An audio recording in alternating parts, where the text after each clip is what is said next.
How's it going, guys? Welcome back, fam. Welcome back to the What's Up Eddie channel, Divine Therapy Sessions. And of course, I'm the one and only Eddie. So glad to have you guys back. And these are my Divine Therapy Sessions. And today, continuing the process of the Hermetic principles, which can change our lives completely, which is why I'm teaching these principles. We are on number 4, which is the law of polarity. And we know the I guess you would say the common theme of it. Everything has its polar opposite, right? Like the North Pole, South Pole, water, fire, you name it. There's obviously everybody knows, right? Good and evil, hot and cold. So there's the I guess you would say, and it works for everything, right? You see it too, in face, yin and yang, right? So I kind of want to just jump into the aspect of this actually, this principle changed my life because it helped me to understand that I was the one that was in charge of my life and that no one else was.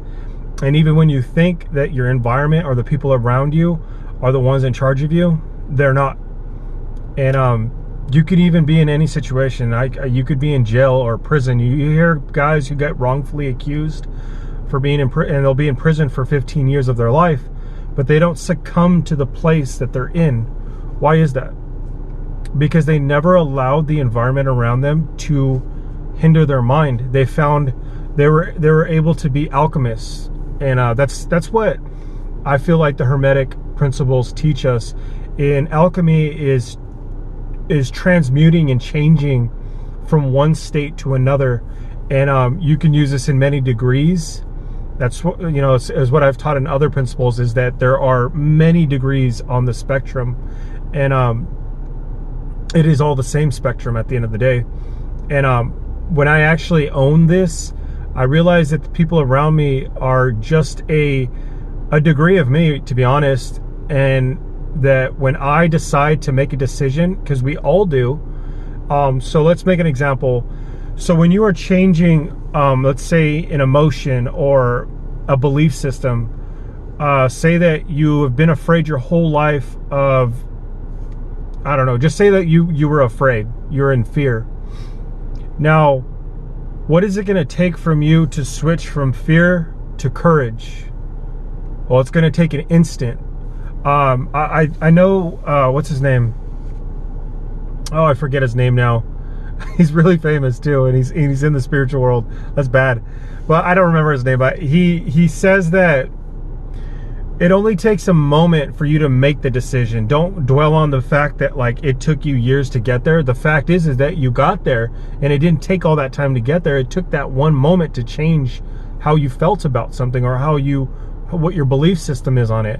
And that just hits hard for me, because I realized at the end of the day, it's for me personally, is when I wanted to stop drinking, when it was at the end, and there's degrees to this, right?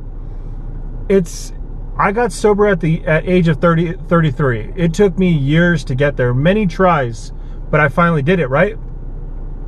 What was the deciding factor? Well, the deciding factor is that I got so beat up, so brought down to my knees, and I still had a choice at the end of the day. I could still choose the path that I was on, or I could choose to stop doing what I was doing. And I finally put it all down, and I talked to my maker, and I said, I cannot do this anymore.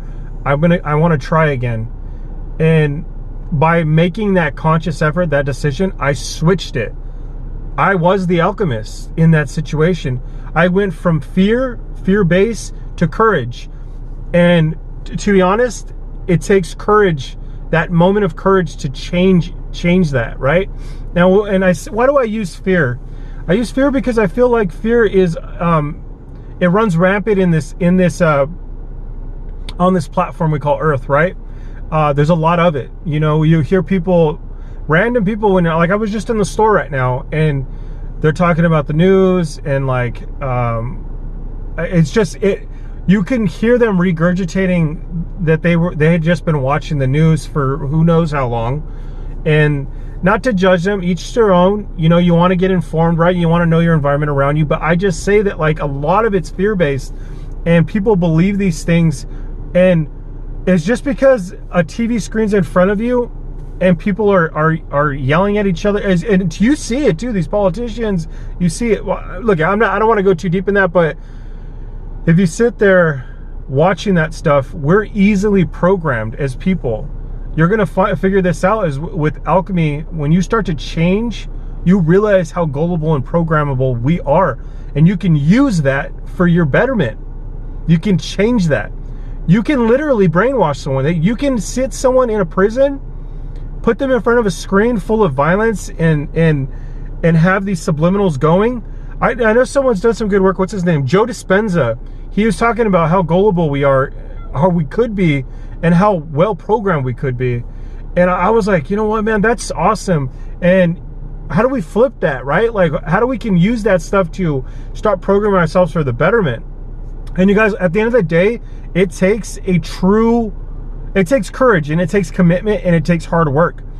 We get away from that, but that's what we need to do.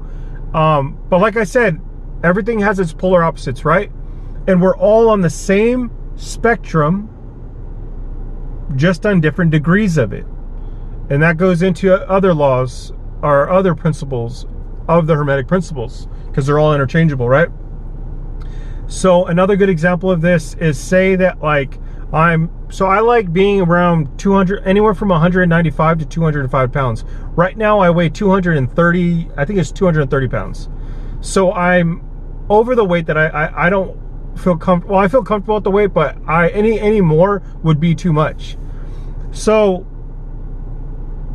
I am so if I was at 230, that's one spectrum of the weight scale, right?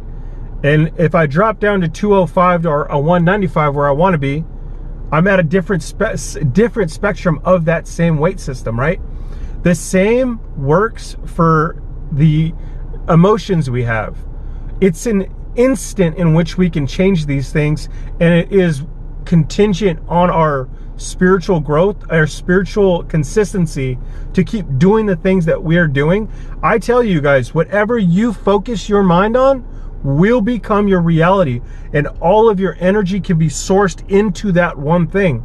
So you truly can manifest at a rapid rate, a strong rate, if you keep your mind, body, and spirit in harmony, in sync. If you can do that, and all you have to do, and you realize your mind plays monkey, or the monkey mind plays games with you. It distracts you, just like how we distract ourselves. A lot of the times we don't even see it happening. Everything around us, we use Netflix, we use our girlfriend, we use our whatever. I got to go do this today. I got this, and this, and you didn't really have to do any of that. And we avoid the things that we need to look at, like, wow, I don't like my 9-to-5. It is stealing my soul, but I keep going back there out of compromising comfortability. It doesn't work for us, right? So instead of that time period, what are you using in the hours of 24 hours a day? How many hours are you using to make yourself better, to get to the next place? Same thing goes for our emotions. What are we using? What are we telling ourselves about the world around us and ourselves? If you're saying negative things, you're going to get negative things in return. So it works with every part of our life. And when I finally took charge and said, you know what, I have lost control. I don't have control of my life anymore. I cried. And this is what happens. You do go through to the stages of what are they? The stages of grief. You know, you get angry, you plead, you barter, you guilt, and then you finally come to a place of like, dang, I have no more in me. And that's where I feel like once we go through that system of whatever we're doing, because at the end of the day, we are children. We act like children a lot of the times. As sophisticated and intelligent as we become, we resort down to the childhood mentality a lot of the times. Now, like all spectrums, the child who is in bliss is wonderful to embrace the inner child, right? also it's not so good. It works against us when we use the tantrum or the yelling in anger, because a lot of the times a kid doesn't make sense, or they're overreacting, right? Or they've just lost it. Now, for me, is when I finally got to the point of stopping the kicking and blaming and the guilt and all that stuff. I just took hold of my life and said, you know what? This stuff is killing me on every platform of my life. I need to stop it, and I need help. I can't do it myself. And once I did that, it changed my life. And I'm sitting here close to 17 months of sobriety, and I can tell you that just stopping the drink and just stopping drugs, it didn't end there. It began. That's where my life began. And it's been a miracle, man. I've changed so many different aspects of my life. Many addictions and many states of mind, many old programming. I've broken multiple generational curses. I'm telling you that this stuff works. I love you guys. I love you so much. I'm passionate about this stuff, man. It changes lives. It makes me want to cry a little bit, because I know it can change your life if you just implemented a small percentage of this. And once you find that something works, you're going to want to keep using it, and you're going to want to know more. Believe that. All right, guys, give me a thumbs up, subscribe. I'll catch you guys in the next one. All right, guys, bye.